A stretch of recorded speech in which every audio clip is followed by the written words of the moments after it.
Markets. Joining us now is Mike Vinokur, Portfolio Manager and Wealth Advisor at MV Wealth Partners at IA Private Wealth. Thanks so much for coming in today, Mike. Thank you for having me. So what do you make of, it's a trading day that's sort of sideways, but, we did see some positive momentum building following this latest inflation data out of the U.S. this week.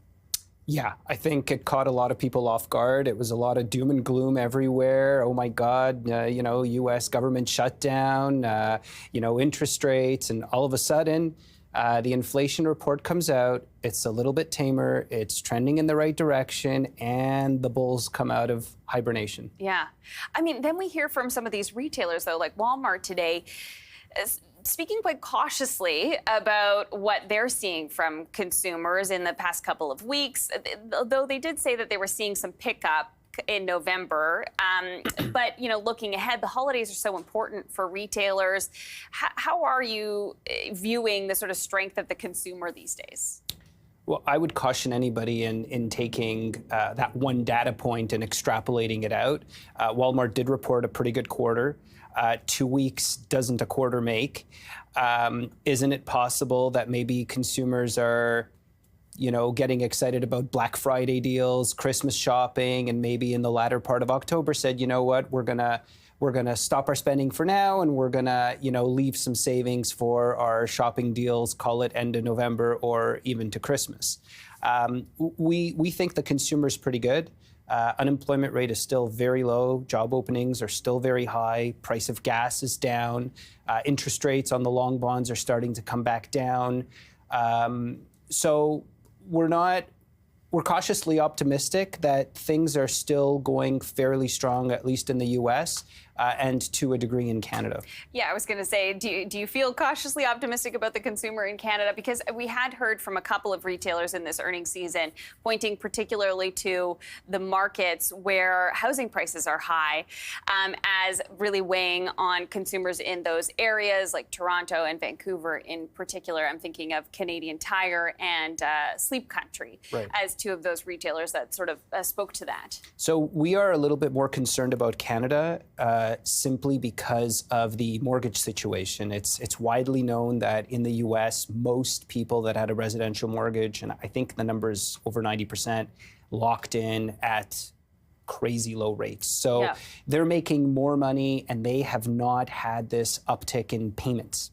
The pain is really being felt here in our own country because you've got this huge wave of refinancings about to come. I think I read an article saying that about $900 billion from 2024 to 2026. So if you haven't had to refinance yet, maybe you're getting the jitters about what's going to happen when you do refinance. Even if you're in fixed rate, in 2019, circa 2019 mortgages, they're going to have to renew. And reasonably speaking, they're going to be at much higher rates. And then you've got the people in the variable rate mortgages that already got those infamous letters that are causing people angst. So, yeah, the Canadian market, we think is going to feel it a lot more than the U.S. market, for sure. Yeah, we've talked to people about your credit score and thinking ahead about that. So even if you're, 6 months or a year down the road, making sure that you're paying off those bills and whatnot leading up to that, it makes a big difference when you even have to go and get whatever sort of mortgage rate you're going to get at that point. Speaking of mortgages, you like the financial sector right now in terms of investment opportunity in this higher interest rate environment? Yes, but specifically the Lifecos. Okay. And we like the Lifecos for two reasons. One, generally speaking, unlike the banks, they don't have a lot of credit exposure. So if you're worried about a recession or a slowdown or, the credit cycle, typically Lifecos do have some credit exposure, but it's a lot less than any other, generally speaking, financial institution like a bank. Secondly, with higher rates, they're earning more on their assets. And remember that when they underwrote a lot of their life policies way back when interest rates were a lot lower, that underwriting looks a lot better because now the return on investment on their capital is that much higher. So one of the names that we like very much is Manulife. Right. They just reported the other day. Their LICAT ratio is extremely high at 137%, which is the capital adequacy test, if you will, by the regulator. You're getting a huge dividend, even though it's gone up. The share price has gone up in recent weeks, but it's still, I think, 5.6%. Tremendously strong business. They've been buying back stock. We think that even into a slowdown, that company has the ability to raise dividends, keep buybacks, and the book value, I think, is over $30 now. So you're not overpaying for such a strong institution. We saw another one of your picks up there, Martinrea, the auto parts maker.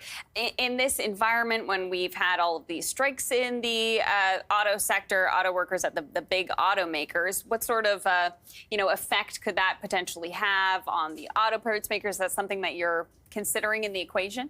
Yeah, actually, I think it may have a positive effect because due to the strikes, there was a lot of indirect impact to some of these parts makers. So they may have had to shut down their production because the automakers were saying, well, we don't need your parts. We've got unions striking, right? So now, as these UAW pacts come to a close and people get back to work, the parts demand should be pulled again forward because, remember, dealer inventories are very low and there's still quite a bit of demand.